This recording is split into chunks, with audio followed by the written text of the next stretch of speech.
Good morning, class. So, today we'll start with a new chapter of your SST Social Studies, that is chapter number 15, Towards Freedom, and this chapter is given on page number 101. Okay, so before starting this chapter, it is very much important that you should, link yourselves with the name of this chapter, that is Towards Freedom, that what exactly the name suggests, what is the meaning of these two words.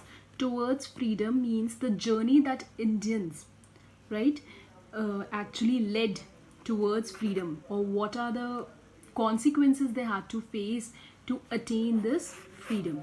Fine. So first we'll start with the introduction of this. So let's just start. Now, India was very much famous for these things, that is spices, textiles, jewelry, and pearls. So the Arabs were the first, those who came to India to trade with the Indians. And then came the Portuguese, the Dutch, the French, and the British. So amongst these countries, the British emerged as the most powerful. So they traded with India through this company, that was English East India Company. So the company's name was English East India Company. So they traded through the English East India Company, and the company, what actually the company did, the company bought the goods from India at a very cheap rate, and then they sold the goods at a very higher rate to the abroad. So in this way, this resulted in a huge profit for the company, and little by little the East India Company, what actually did, it established its control over the whole of India. So taking the advantage, how did it establish the control all over India? It basically took the advantage of the lack of unity which was amongst the Indian, and slowly what it did, the British conquered a large parts of India and established their rules. Okay, so this was the proper introduction of this chapter. Next is discontent among Indians. What is the meaning of this word discontent? Okay, so basically discontent means the state of being unhappy with something. So now why was this state of being unhappy, like why were the Indians unhappy? There were many reasons for it. And what were the basic reasons?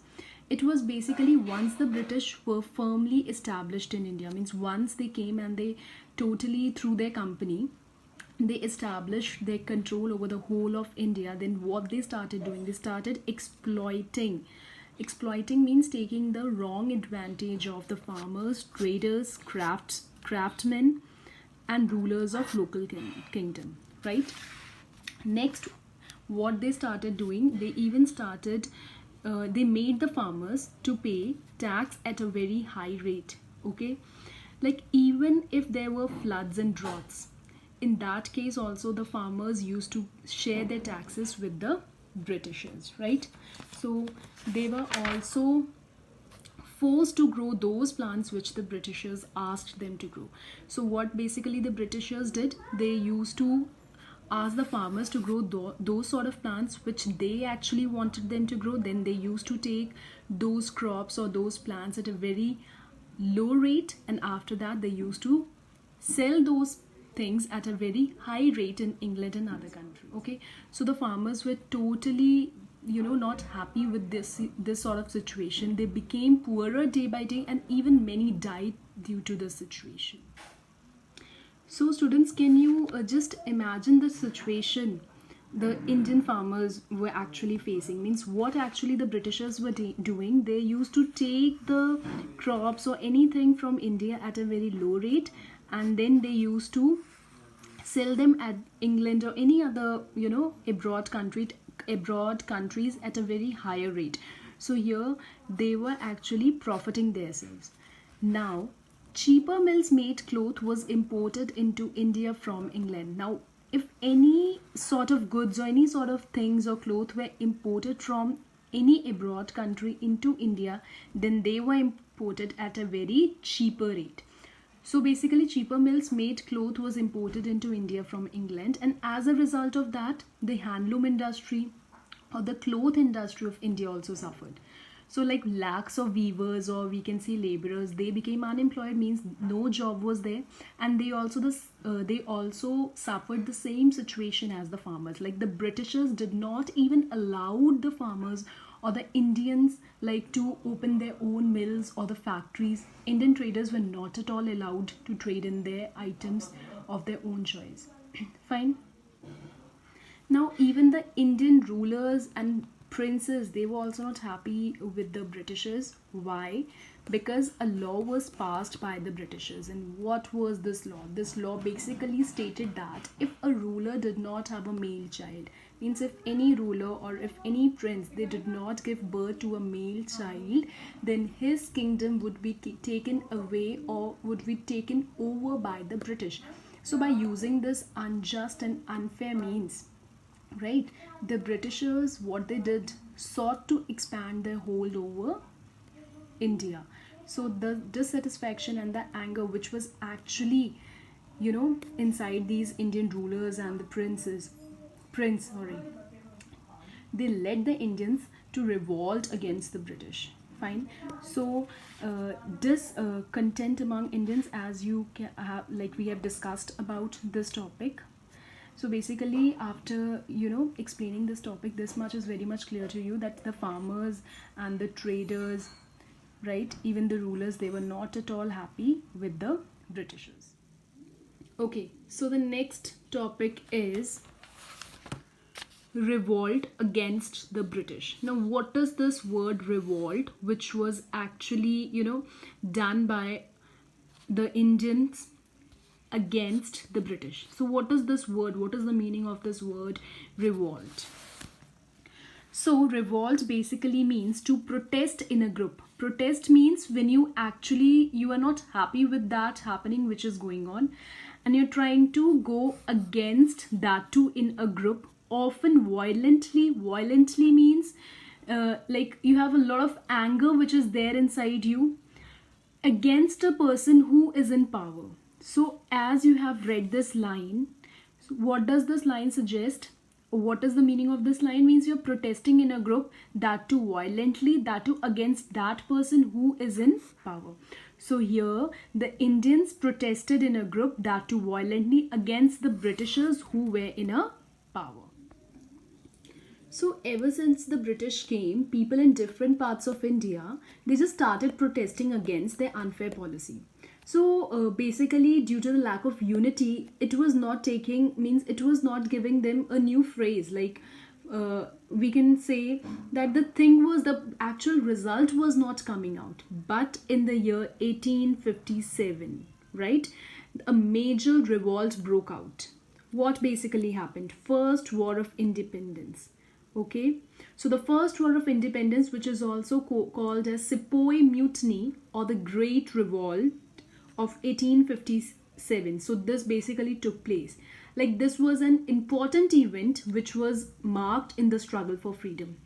So basically, who started this revolt? This revolt was basically started by the Indian soldiers. Which Indian soldiers? Those who were serving in the British Army in India. Means these Indian soldiers were actually working in the British Army, that too in India. So what basically happened, that these soldiers, this thing came in their mind that they should revolt against the British. What was the basic reason behind it? Okay, so the main reason which made the Indian soldiers, which were there basically in the British Army in India, right, so they made this revolt against the British. So the main reason was, a rumor was spread. Rumor means in Hindi, if we'll call this word rumor, it is basically afwah. Fine. So rumor was spread that grease means basically the meaning of grease is a thick substance like a oil. So the grease that was basically used in bullets. So the grease that was used in bullets were made of fat of the cows and pigs. So basically a rumor was spread that the grease used in the bullets was made up of or made from the fat of cows and pigs. So what basically the soldiers had to do, the soldiers had to bite off the grease wrapper of the bullet. Means they actually had to take out the wrapper of the grease like from their mouth, Fine. Before loading the rifle, before they had to start, or they had to start firing, they had to take out the grease, the wrapper which was, rolled against the grease. They had to take out the wrapper from their mouth before loading the rifle. And this was against the Hindu sentiments, like this was totally against the Hindu as well as the Muslim sentiments. So they basically refused to use the rifles, and they started to revolt. They started the revolt, like against the British for this thing. So now basically the revolt started. So where did this revolt take place? So basically it started at Meerut, and it was totally spread to the parts of northern and central India. So who were the ones who actually led this revolt? Fine. So farmers, craftsmen, and other sections of the society, they basically joined the revolt. The soldiers declared. So here the soldiers, they declared the last Mughal empire, Bahadur Shah Zafar, their leader. The revolt was basically led by Nana Sahib and Tantia Tope at Kanpur, Rani Lakshmi Bai at Jhansi, and Begum Hazarat Mahal at Awadh. Fine. So these were the ones who actually led the revolt against the British. Okay. So dear students, today in your offline homework of social studies, we have covered these three topics. The first was the introduction, then was the topic, the name of the topic was discontent among the Indians, and revolt that basically took place against the British. So these three topics have been covered. You have to just go through these three topics, and if you face any problem, kindly tell me. Okay.